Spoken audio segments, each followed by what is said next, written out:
మే 2కి యాక్సిడెంట్ అయింది.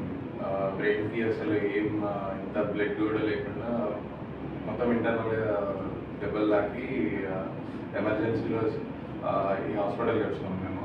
ఎమర్జెన్సీలో హాస్పిటల్కి వచ్చిన తర్వాత రాజేష్ సార్ చూసి మెడిసిన్తో కొంచెం ఆల్మోస్ట్ రిస్క్ పొజిషన్లోనే ఉన్నాడు, డాడీ రిస్క్ పొజిషన్లో ఉన్నాడని చెప్పాడు. ఒక 2-3% అంతే ఉంది, ఒకవేళ సర్జరీ జరిగితే ఛాన్స్ లేదు, డాడీ రక్తం పల్చబడే మందుల మీద ఉన్నాడు అని చెప్పారు. ఇక అప్పుడు బాగా టెన్షన్ అయింది. తర్వాత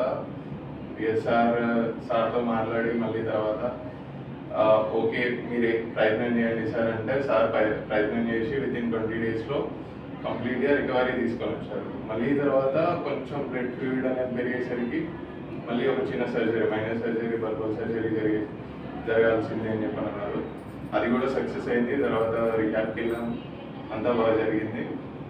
ఇప్పటికి ఆల్మోస్ట్ ఒక 1.5 monthలోనే బ్రెయిన్ సర్జరీ జరిగి డాడీ ఈ పొజిషన్లో ఉన్నాడు. ఇప్పుడు కంప్లీట్గా సెట్ అయిపోయాడు, మంచిగా ఉన్నాడు, నడుస్తున్నాడు. అన్ని left hand and left leg లేవలేదు అసలు.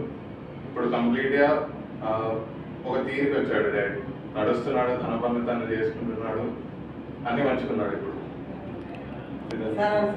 లేవలేని పరిస్థితి అంతా సాకయ్యా.